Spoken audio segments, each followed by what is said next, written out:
હા, એ વસઈનું ઘર હતું. એ ઘર હું ક્યારેય નહીં ભૂલી શકું. એટલું સુંદર ઘર હતું જેની દરેક જણ કલ્પના કરતા હોય છે. બિલકુલ એવું ઘર હતું એ. ઘરમાં અંદર તમે એન્ટર થાઓ, ગ્રાઉન્ડ ફ્લોરનું એ ઘર હતું. 2 ફ્લેટ ભેગા કરેલા હતા. અંદર તમે એન્ટર થાઓ, મોટો હોલ હતો. 2 રૂમ ભેગા કરીને બનાવેલો હોલ હતો એ. એની પહેલાં ડાઇનિંગ સ્પેસ હતી, એની સામે કિચન હતું.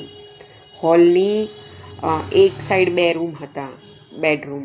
હોલની આ સાઈડ બીજા 2 બેડરૂમ હતા. ટોટલ 4 બેડરૂમ હોલ કિચનનો એ ફ્લેટ હતો. કોઈને પણ એમ થાય કે ભાઈ આટલું સુંદર ઘર કે જે મુંબઈ જેવા શહેરમાં કે મુંબઈની નજીક દરેક જણ એવી ઈચ્છા રાખતા હોય છે, એવું એ ઘર હતું. એ જે ઘર હતું એકદમ વેલ ફર્નિશ્ડ હતું, કારણ કે એની પહેલાં એ પંજાબી રહેતા હતા, એટલે એકદમ વેલ ફર્નિશ્ડ એ ઘર હતું. અને બહુ સુંદર ઘર હતું. અને પેપરમાં એડ આવી હતી કે ભાઈ આવું ઘર છે. એ ઘર અમે જોવા પણ ગયા અને ગમી ગયું અમને. એ ઘર અમને લેવાનું મન થઈ ગયું. એટલે અમે તો નક્કી કરી લીધું કે હવે આ ઘર લેવું જ છે. 26 લાખમાં નક્કી થયું. એટલે અમે તો ખુશ થઈ ગયા કે ભાઈ 26 લાખમાં આટલું સરસ ઘર મળે છે એટલે નસીબ કહેવાય. પણ એ નસીબ તો અમારા પછી ખુલી ગયા જ્યારે આ બધો કાંડ બહાર આવ્યો ત્યારે. પછી અમે રહેવા પણ ગયા એ ફ્લેટમાં. અમારું એક નાનો પરિવાર હતો, અમે ત્યાં રહેવા ગયા.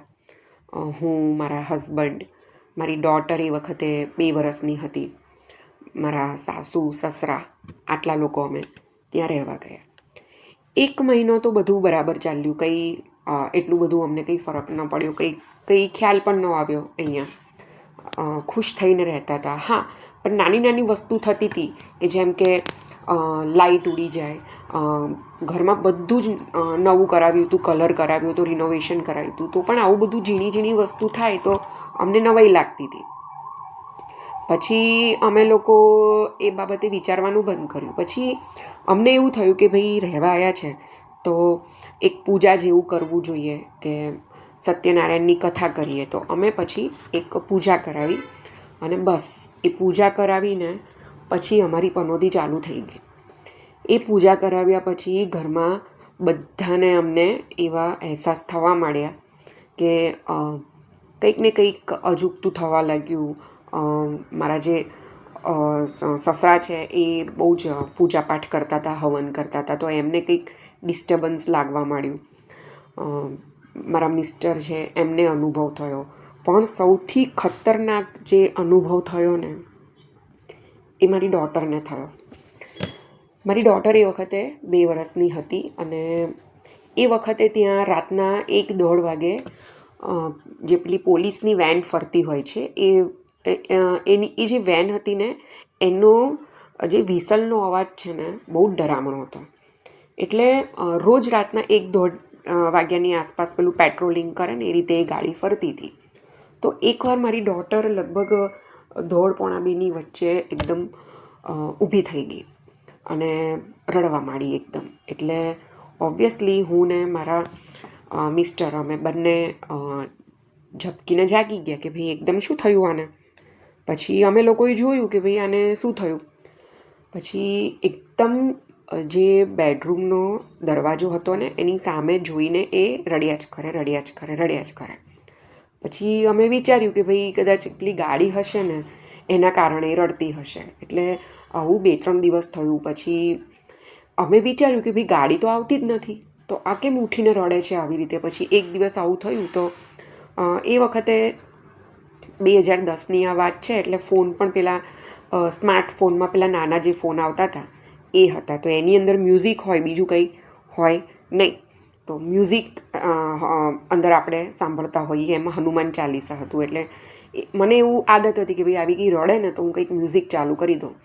તો મેં મ્યુઝિક ચાલુ કર્યું ને એમાં હનુમાન ચાલીસા ચાલુ થઈ ગયા. તે જે હનુમાન ચાલીસા ચાલુ થયા ને એટલે મારી ડોટર એકદમ જ ચૂપ થઈ ગઈ રડતી. અને એની જે આંખો હતી ને એકદમ ફાટેલી રહી ગઈ. અને આમ આંખો એકદમ એની અધ્ધર ચડી ગઈ હતી. એટલે આપણે પણ નવાઈ લાગે કે ભાઈ આવું શું થયું એકદમ એને, કે આમ આવી રીતે જુએ છે. એ જે કેસ થયો હું એ વખતે બિલકુલ ભૂતને એ બધામાં માનતી નથી કે આવી કંઈ નેગેટિવ વસ્તુ હોય એમાં પણ હું માનતી નથી. પછી મારી ડોટરનું આ થયું એટલે હવે પહેલી વખત થાય એટલે તમને એમ થાય કે ભાઈ કંઈક સપનું આવ્યું હશે કે કંઈક છોકરાઓને એવું થતું હોય છે. તો આ રીતનો કેસ થયો. પછી બીજા દિવસે એઝ યુઝ્યુઅલ મોર્નિંગમાં એ બરાબર સ્કૂલે ગઈ ને આવે ને, પણ એ દિવસ પછી મારી જે ડોટર હતી ને એને ઘરમાં ગમતું નહોતું બિલકુલ. એમાંય સાંજ પડે ને એટલે ઘરમાં પગ મૂકે નહીં, એને ગમે જ નહીં. એમ બહુ મહાપરાણે એને ખેંચીને લાવીએ ને એવું થતું હતું. એટલે મારી ડોટરનો આ કિસ્સો થયો. પ્લસ ઘરમાં હું કંઈ પણ ઇલેક્ટ્રોનિક અપ્લાયન્સીસ યુઝ કરું, જેમ કે મિક્સર ચાલુ કરું તો મિક્સરનું જે ઢાંકણું હોય એ ખુલી જાય અને બધું બહાર આવી જાય. એટલે આવું બધું થતું હતું. એટલે લાઇટ નવી જ નખાઈ હોય ને ઉડી જાય. પંખો છે, પંખામાં કંઈ પ્રોબ્લેમ આવે ને બંધ થઈ જાય. એટલે કંઈક ને કંઈક આવું થયા કરતું હતું, જે અમને ખ્યાલ નહોતો આવતો. પછી મારી ડોટરનું ફ્રિકવન્ટલી આ વસ્તુ થવા લાગી. એને એ ઘરમાં ના આવે, સાંજ પડે એટલે ઘરમાં ન આવે. રોજ સ્પેસિફિક ટાઈમે રાતના ઉઠી જાય અને આંખો એની એકદમ પોળી થઈ જાય. આપણને એમ થાય કે એણે એવું તે શું સપનું જોયું હશે કે એની આંખો આવી થઈ ગઈ. એટલે આપણે પણ ડરી જઈએ કે ભાઈ આ શું છે, આ બધું શું થઈ રહ્યું છે. કારણ કે જે વસ્તુમાં આપણે માનતા જ ના હોઈએ, આપણને એ વસ્તુ સ્વીકારવી બહુ અઘરી પડે કે ભાઈ આ ખરેખર આવું કંઈ છે. પણ 2 વર્ષની છોકરીની જે હાલત એ વખતે મેં જોઈ હતી, હજી પણ મારી ડોટરને જોઈને મારા રૂંવાટા ઊભા થઈ જાય છે. એટલે આ જે વસ્તુ છે એ રોજ થવા માંડી. પછી જ્યારથી અમે પૂજા કરાવીને એ પછી રોજ થવા માંડી. એટલે રોજ થવા માંડી એટલે ઓબ્વિયસલી આપણે પણ ટેન્શનમાં આવી જઈએ કે ભાઈ